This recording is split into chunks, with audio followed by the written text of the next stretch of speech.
Alhamdulillahi Rabbil Alamin.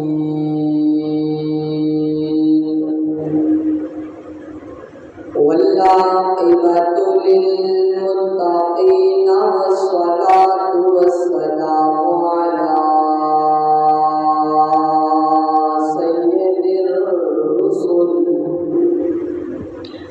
sayyidil rusuli wa khatamil anbiya'i wal mursalin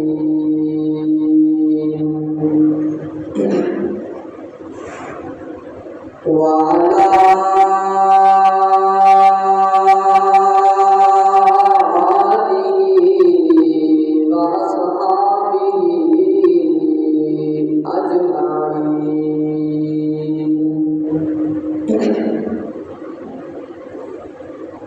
amma ba'du fa'udzu billahi minasy syaithanir rajim.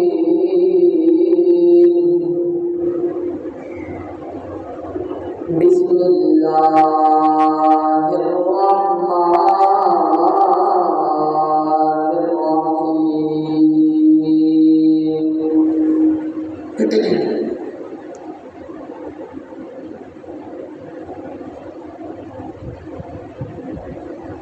الذين يؤمنون بالغيب ويقيمون الصلاة ومما رزقناهم ينفقون.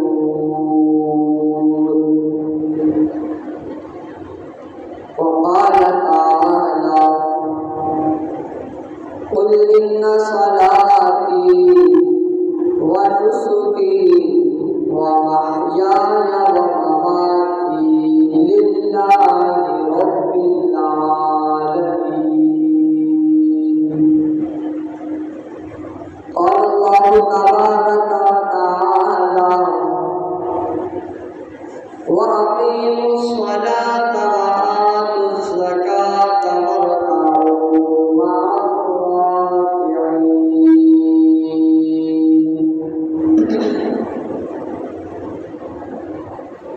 قال النبي صلى الله عليه وسلم: الصلاة معراج المؤمنين. قال رسول الله صلى الله عليه وسلم: الصلاة عماد الدين، من أقامها فقد أقام الدين، ومن تركها فقد هدم الدين. أو كما قال النبي صلى الله عليه وسلم: اللهم صل على محمد وعلى آل محمد كما صليت على إبراهيم وعلى آل إبراهيم إنك حميد مجيد. اللهم بارك على محمد وعلى آل محمد كما باركت على إبراهيم وعلى آل إبراهيم إنك حميد مجيد.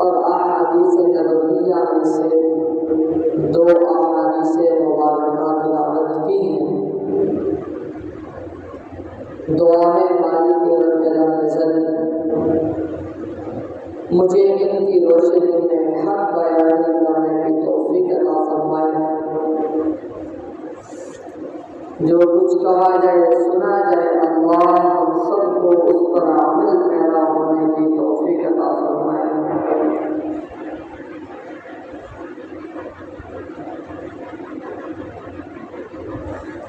سامعین محترم، ان آیات مبارکہ میں اللہ نے نماز کی طرف تاکید کی ہے، نماز کا حکم دیا ہے۔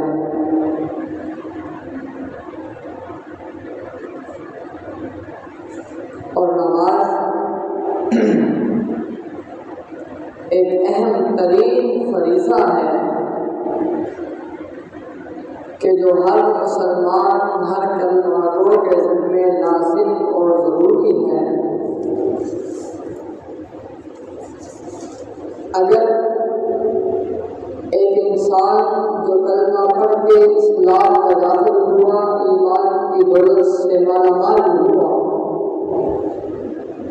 یا مسلمانوں کے گھر میں پیدا ہوا تو وہ مسلمان ہے، بالغ ہوتے ہی اس کے اوپر سب سے پہلی جو ذمہ داری آتی ہے وہ اللہ کے احکامات اور جناب رسول اللہ صلی اللہ علیہ وسلم کے مبارک طریقے ہیں۔ اور اللہ کے حکموں میں سے سب سے بڑا حکم اور سب سے پہلا حکم جو ہے وہ نماز کا ہے۔ اللہ نے قرآن مجید فرقان حمید کی ابتدائی سورۃ البقرہ میں 3 آیت میں اللہ نے یہ بات ارشاد فرمایا الف لام میم واللہ اعلم بمرادہ ذالک الکتاب لا ریب فیہ، فرمایا یہ کتاب جو قرآن کریم تمہارے پاس ہے لا ریب کتاب ہے، ہر قسم کے شک و شبہ وہم و گمان سے پاک اور صاف ہے، واضح بات کرنے والی ہے۔ فرمایا اس کتاب کے اندر کسی قسم کا کوئی شک باقی نہیں ہے، اور یہ کتاب ہے ہدی للمتقین، ماننے والوں کے لیے، ہدایت یافتہ لوگوں کے لیے، اللہ سے ڈرنے والوں کے لیے۔ اور آگے فرمایا الذین یؤمنون بالغیب،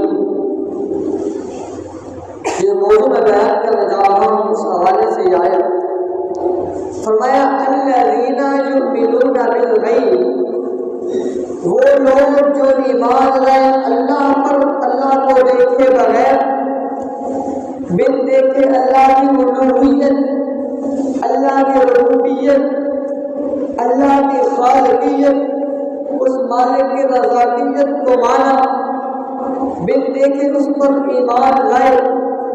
الذین یؤمنون بالغیب، وہ لوگ جو اللہ پر بغیر دیکھے ایمان لائے، وہ کیا کام کرتے ہیں؟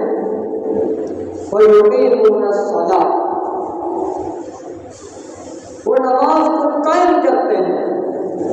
ایک ہے نماز کا پڑھنا اور ایک ہے نماز کا قائم کرنا، ان دونوں باتوں میں فرق ہے۔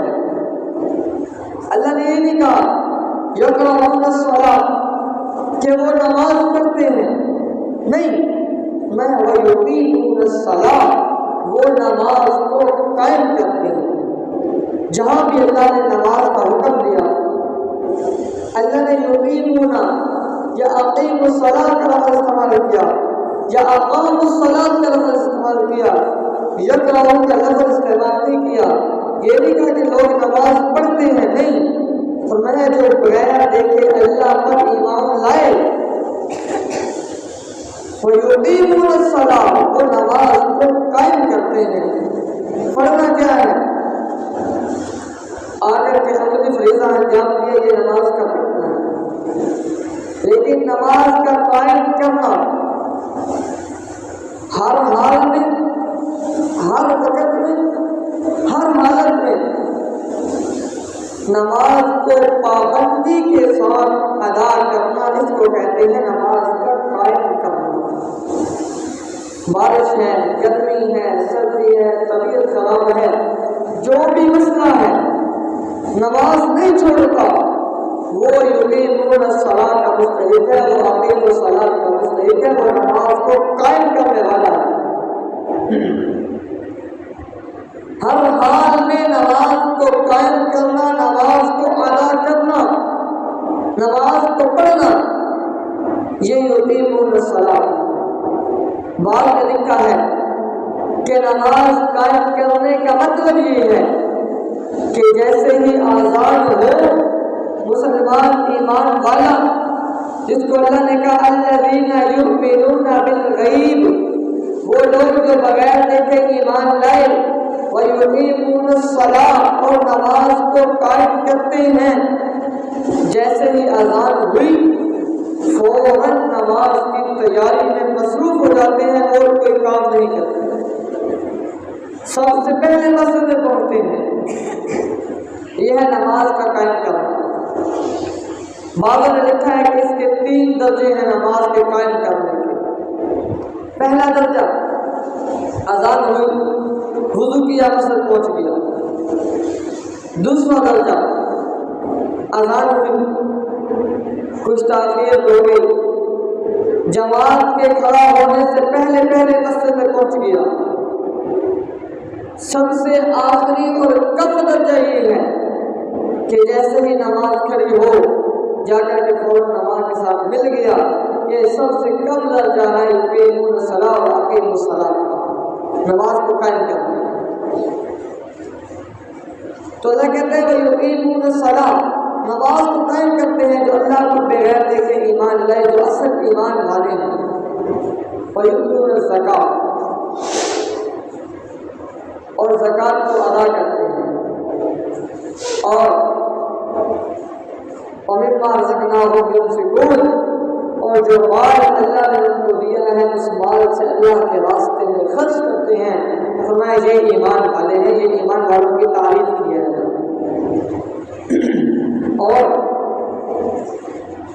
جناب رسول اللہ صلی اللہ علیہ وسلم کا ارشاد گرامی ہے، حضور صلی اللہ علیہ وسلم نے فرمایا الصلاۃ معراج المؤمنین، نماز جو ہے وہ مومن کی معراج ہے۔ معراج کیا ہے؟ یہ اللہ سے ملاقات ہے۔ جو آدمی چاہتا ہے کہ میں اللہ سے ملاقات کروں، اللہ کے ساتھ باتیں کروں، اللہ کے سامنے اپنی فریاد رکھوں، اللہ کے سامنے اپنا مطالبہ پیش کروں، اللہ سے اپنے مسائل کو حل کرواؤں، جو میرے اوپر تکلیفیں، مصیبتیں، آزمائشیں آتی ہیں، میں ان کا حل اللہ سے طلب کروں۔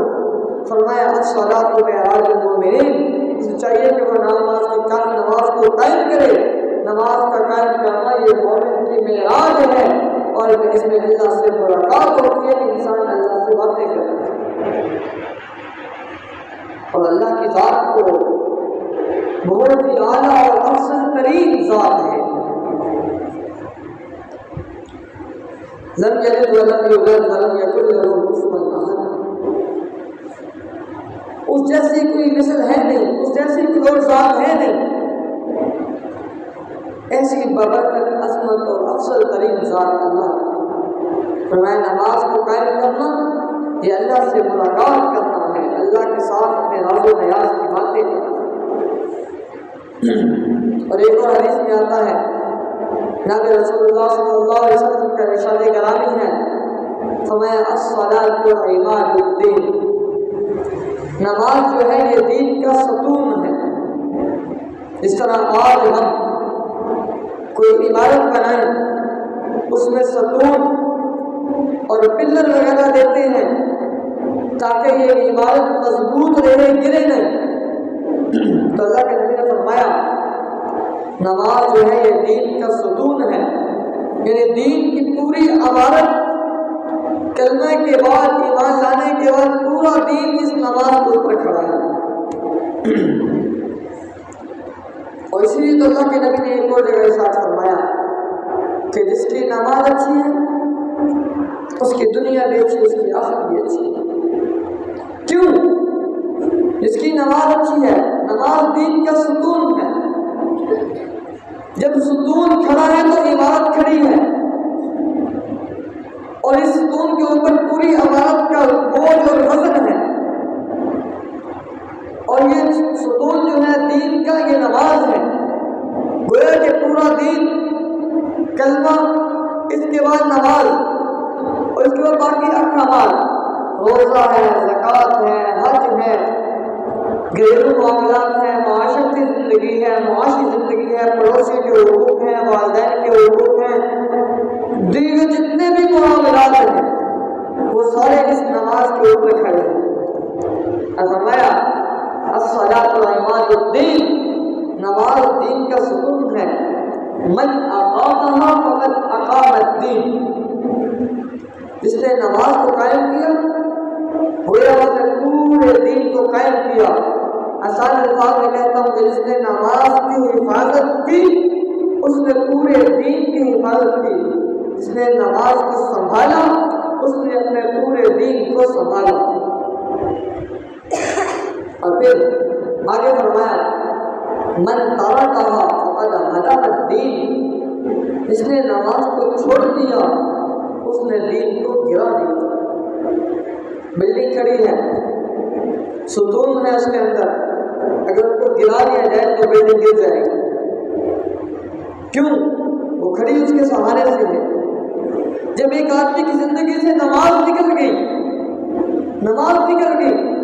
تو بقیہ دینی معاملات، روزہ، حج، زکوٰۃ، پڑوسی کے ساتھ اس میں سلوک، بھائیوں کے ساتھ اس میں سلوک، گھر والوں کے ساتھ اس میں سلوک، معاشی زندگی، معاشرتی زندگی، گھریلو معاملات، کاروباری معاملات، دیگر معاملات، وہ کیسے صحیح طریقے سے انجام دے گا جب اس کی زندگی کے اندر جو ہے دین ہی ہے، نماز ہی نہیں ہے، دین کا ستون ہی نہیں ہے، تو بقیہ دین کیسے اس کی زندگی میں آئے گا، کیسے قائم رہے گا؟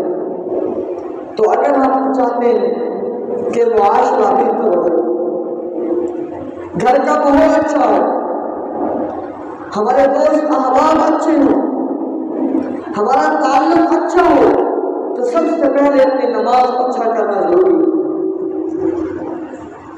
میں ایک تحریر پڑھ رہا تھا، لکھنے والے نے کیا کمال بات لکھی۔ وہ لکھتا ہے کہ جب آپ کسی کو دوست بنا رہے ہو تو یہ سوچ سمجھ کے بنائیے گا کہ یہ آپ کے جنازے کی پہلی صف کا نمازی ہوگا۔ اس لیے دوست اچھے ہوں، علماء سے، دینداروں کے ساتھ دوستی ہو، کیونکہ اللہ کے نبی کا فرمان ہے کہ جو بندہ دنیا میں جس سے محبت کرے گا کل قیامت کے دن اسی کے ساتھ کھڑا ہوگا، اسی کے ساتھ کھڑا ہوگا۔ ایک حدیث یاد آ گئی، اللہ کے نبی نے فرمایا، نماز کی فضیلت اب تک میں بیان کر رہا تھا، نماز کے چھوڑنے پر ایک حدیث اللہ کے نبی نے بیان کی، جو بندہ نماز کو چھوڑتا ہے کل قیامت کے دن جب میدان محشر میں لوگ جمع ہوں گے، لوگ اکٹھے ہوں گے، تو جو دنیا میں نماز کی پابندی نہیں کرتا ہوگا، نماز نہیں پڑھتا ہوگا، فرمایا اس کے ماتھے کے اوپر 3 سطریں لکھی ہوں گی، 3 لائنیں لکھی ہوں گی۔ حدیث کے الفاظ اللہ کے نبی نے فرمایا، پہلی لائن لکھی ہوگی ھذا کافر، کہ یہ بندہ جو ہے یہ کافر ہے، ایمان والا نہیں ہے۔ اس شخص کی بات کرو جو دنیا میں نماز نہیں پڑھتا، پہلی لائن اس کے ماتھے میں لکھی ہوگی ھذا کافر، یہ کافر ہے۔ بتاؤ اس کے ماتھے میں لکھا ہو یہ کافر ہے، اور میدان محشر میں سارے لوگ جمع ہوں گے، حضرت آدم علیہ السلام سے لے کر آخری آنے والے انسان تک جب سب کے سامنے اس کے چہرے پہ یہ بات لکھی ہوگی اسے کتنی شرمندگی ہو. اور پھر اسے اللہ فرعون، حامان، قارون جو بڑے بڑے کافر گزرے ہیں، دجال قسم کے لوگ گزرے ہیں، اللہ ان کے ساتھ ان کو کھڑا کرے گا. ان کو جو گناہگار مسلمان ہیں ان کی صف میں کھڑا ہونے کی اجازت نہیں ہوگی. جو کم درجے کے مسلمان ہوں گے ان کی صف میں تو کھڑا ہونے کی اجازت نہیں ہوگی، بلکہ کھلا اللہ اس آدمی کو کافروں کی صف میں کھڑا کریں گے جو نماز کو چھوڑتا ہوگا، نماز نہیں پڑھتا، اور اس کے چہرے پہ پہلی سطر لکھی ہوگی ہاذا کافر، یہ کافر ہے. اور دوسری کہ یہ اللہ کے غضب کا مستحق ہے، اس پر اللہ کا آج غصہ ہے. بتاؤ کل قیامت کے دن اس مالک کی ذات کے علاوہ کون ہوگا جو ہماری سفارش کرے گا؟ کون ہوگا؟ 13واں پارہ آخر رکوع فرمایا وَلَا تَحْسَبَنَّ اللَّهَ غَافِلًا عَمَّا يَعْمَلُ الظَّالِمُونَ کہ دنیا میں دو طرح کے لوگ ہیں، ایک نیک کام کرنے والے، ایک برے کام کرنے والے.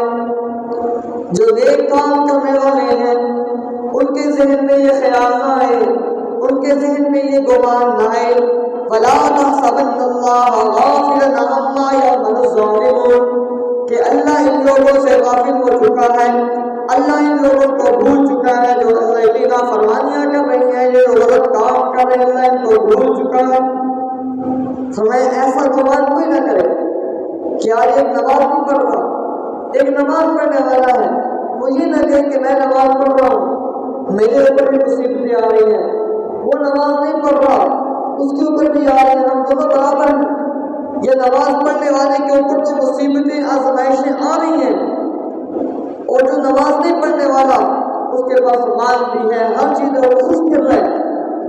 تو اللہ نے واضح فرما دیا وَلَا تَحْسَبَنَّ اللَّهَ غَافِلًا عَمَّا يَعْمَلُ الظَّالِمُونَ کہ ہرگز یہ گمان نہ کرے کہ اللہ ان لوگوں کو بھول چکا ہے، اللہ ان سے غافل ہے. نہیں، فرمایا انما یؤخرهم لیوم تشخص فیہ الابصار. آئیے کیا بات لکھی، انما یؤخرهم کہ بے شک اللہ ان کو مہلت دے رہا ہے، اللہ ان کو مہلت دے رہا ہے. کس وقت تک مہلت؟ فرمایا القاریہ القاریہ اس دن تک جب ہر چیز کھڑکھڑا جائے گی، ہر چیز ادھر سے ادھر ہو جائے گی. وما ادراک ما القاریہ آپ کو کیا معلوم کہ کھڑکھڑانے والی کیا ہے؟ یوم یکون الناس کالفراش المبثوث اس دن کو یاد رکھو جب لوگ اپنی قبروں سے اٹھیں گے، سروں سے مٹی جھاڑ رہے ہوں گے. وہ دن اللہ نے رکھا ہے پکڑنے کا. انما یؤخرهم اللہ اس دن تک لوگوں کو مہلت دے رہا ہے کہ جو کرنا ہے کر لو. انما یؤخرهم لیوم تشخص فیہ الابصار اللہ اس دن تک مہلت دے رہا ہے جس دن ان کی آنکھیں جو ہے اوپر کی طرف چڑھی ہوئی ہوں گی. وہ قیامت کا دن ہے، خوفناکی کا عالم ہے. ہوتا بھی یوں ہے جب آدمی کسی پریشانی میں مبتلا ہو اسے سمجھ نہیں آتی کہ میں کیا کروں. فرمایا اس دن تک اللہ ان کو مہلت دے رہا ہے. اللہ ان کو پکڑے گا ضرور، ان لوگوں کو جو نماز نہیں پڑھ رہے ہوں، اور پھر کل قیامت کے سب کے سامنے اللہ کھڑا کرے گا کہ دیکھو یہ فلاں آدمی ہے کہ دنیا میں نماز نہیں پڑھتا. اور اسی رکوع کے آخر میں لکھا ہے اللہ رب العزت نے قرآن میں بیان کیا کہ وہ اللہ سے کہیں گے یا اللہ ہمیں مہلت دے دے، تھوڑی سی مہلت. اس مہلت میں کیا کریں گے؟ ایسا کون سا قیمتی کام ان کا جو ہے وہ دنیا میں رہے گا جو انہوں نے ہم جا کے کرنا ہے، جو اللہ سے مہلت مانگ رہے ہیں. تو اللہ فرماتے ہیں کہ اس لیے مہلت مانگیں گے یا اللہ آپ دنیا میں جائیں گے، آپ جا کے بس تیری بات مانیں گے اور کوئی کام نہیں کریں گے. لیکن اس وقت میرے محترم بھائی اور دوستو کوئی موقع نہیں ہوگا، موقع ختم ہو چکا ہوگا. جب تک یہ سانس چل رہا ہے موقع موجود ہے.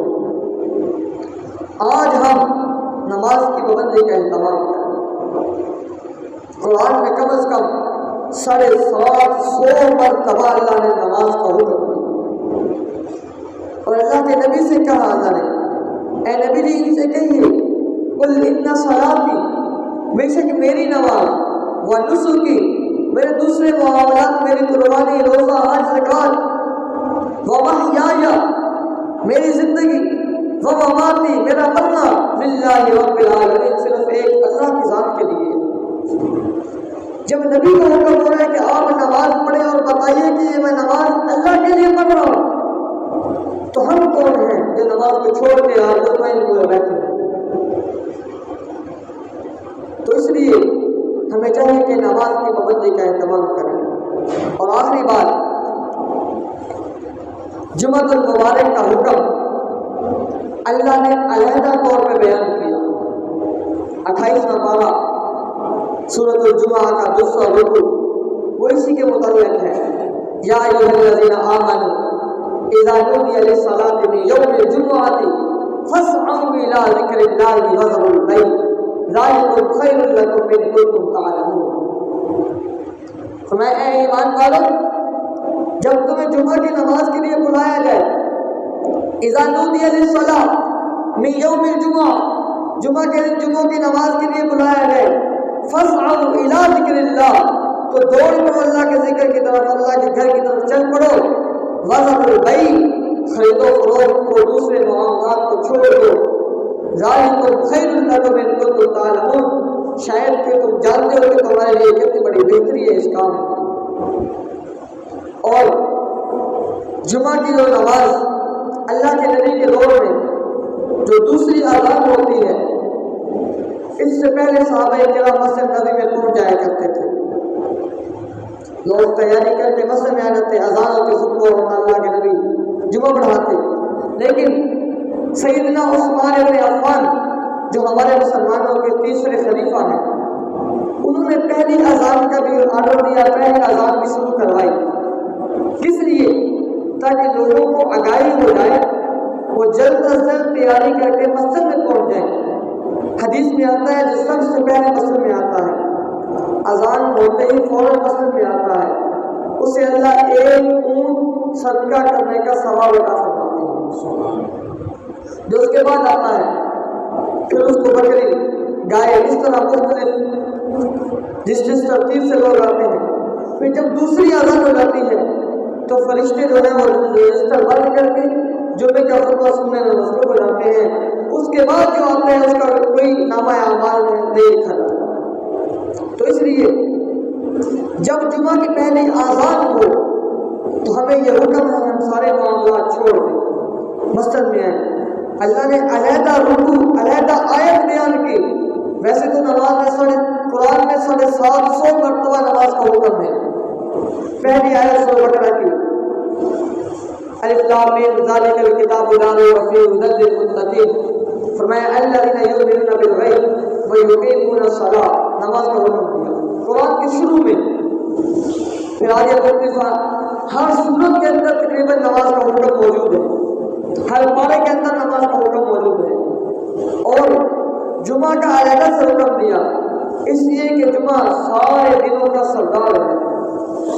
اللہ نے باقی انبیاء بھیجے، اللہ نے کہ عبادت کا ایک دن چن لو، کسی نے اتوار کا دن چنا، کسی نے ہفتے کا دن چنا، کسی نے سوموار کا، منگل، جمعرات کا، لیکن جمعہ اللہ نے اپنے نبی کے لیے سنبھال کر کے رکھا، دوسرے انبیاء کو نہیں دیا۔ اور جمعہ کا دن اللہ کے نبی کو دیا، اللہ کے نبی کو دیا۔